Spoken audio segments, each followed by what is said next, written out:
আজি এটা শুভ মুহূৰ্ত সুন্দৰ পৰিৱেশ।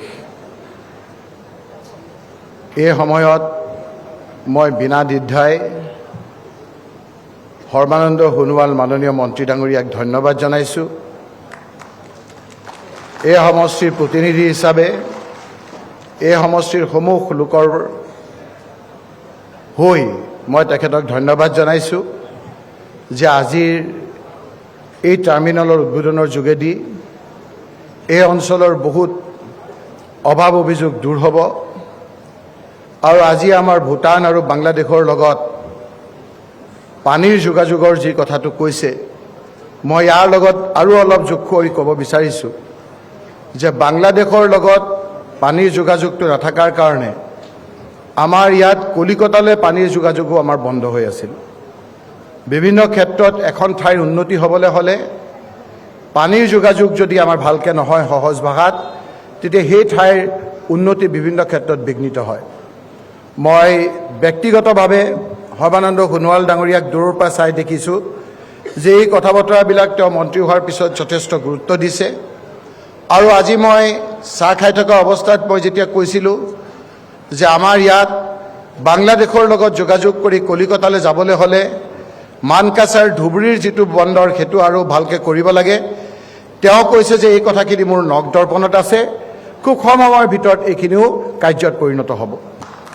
মই আপোনালোকক ক'ব বিচাৰিছোঁ এই ক্ষেত্ৰত মোৰ বেংগল, ৱেষ্ট বেংগলৰ কথা।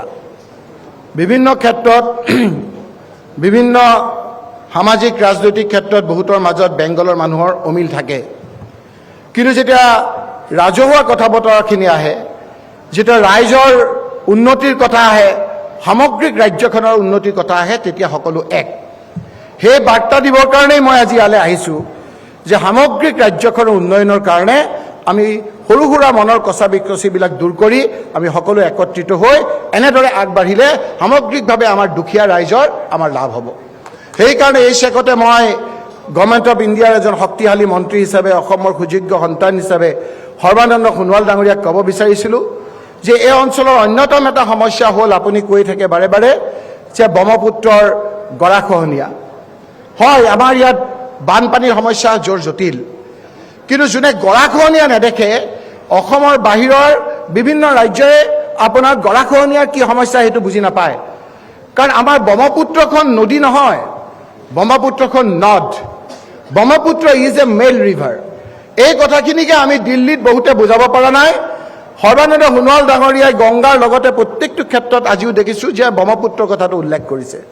মই তেওঁক গুজাৰিছ কৰিম, মই তেখেতক অনুৰোধ কৰিম, ইয়াত গভৰ্ণমেণ্ট অফ ইণ্ডিয়াৰ আমাৰ অফিচাৰ থকাৰ কাৰণে অকণমান হিন্দীত ক'ব বিচাৰিছোঁ যে ये जो ब्रह्मपुत्र है ये नदी नहीं है, ये नद है, ये ब्रह्म का पुत्र है। इसीलिए हम कहना चाहते हैं कि ब्रह्मपुत्र का जो स्वभाव है भारतवर्ष का अन्य नदी से नहीं मिलता है। ब्रह्मपुत्र जो इरोजन करता है, यहाँ में 1-2 दिन में आपका 100 बीघा जमीन पानी में समा जाता है। इसीलिए আজি এইটো এটা সুযোগ লৈছোঁ মই যে কেন্দ্ৰৰ আমাৰ মন্ত্ৰী ডাঙৰীয়াই যিহেতু পানীৰ লগত সম্বন্ধ থকা, তেওঁ অকল যে পানীৰ কথা কৈ আছে, তেওঁ আমাক বুজাব বিচাৰিছে ৱাটাৰৱেজে নহয়, যে ৰেলৰো হ'ব, ৰাস্তাৰো হ'ব। ইয়াৰ যোগেদি কি হ'ব, আমাৰ অৰ্থনৈতিক অনাটনটো বহু ক্ষেত্ৰত দূৰ হ'ব। আমি যদি গৰাখহনীয়া সমস্যাটো নাইকিয়া কৰিব পাৰোঁ, যদি এই গৰাখহনীয়া সমস্যাটো আমি নেশ্যনেল প্ৰব্লেম হিচাপে যদি আমি স্বীকৃতি পাব পাৰোঁ, মই ভাবিছোঁ যে এই ক্ষেত্ৰত আমাৰ ৰাজ্যখনৰ অকল ইয়াৰে নহয়, অকল আমাৰ ধুবুৰী বা এই অঞ্চলৰে নহয়, মাজুলীৰো আপোনাৰ চৰ অঞ্চলৰ চাপৰি অঞ্চলৰ আছে, সেই অঞ্চলৰ আমাৰ সমস্যা সমাধান হ'ব।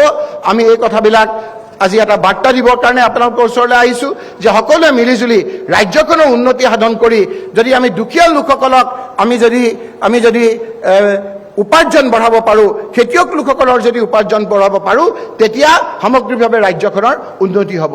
পুনৰবাৰ সৰ্বানন্দ সোণোৱাল ডাঙৰীয়াক এনেধৰণৰ এটা পদক্ষেপৰ কাৰণে স্থানীয় সাংসদ হিচাপে মই ধন্যবাদ জ্ঞাপন কৰিছোঁ। পুনৰবাৰ গৰাখহনীয়া সমস্যাটো মই এবাৰ তেখেতক সমস্যা নেশ্যনেল প্ৰব্লেম হিচাপে ডিক্লেয়াৰ কৰাৰ ক্ষেত্ৰত সহায় কৰিবলৈ অনুৰোধ কৰি, লগতে মানকাছাৰৰ দলটো আপোনাৰ কৰাৰ কাৰণে অনুৰোধ কৰি মোৰ বক্তব্য ইমানতে শেষ কৰিছোঁ। ধন্যবাদ। জয় আই অসম, জয় হিন্দ।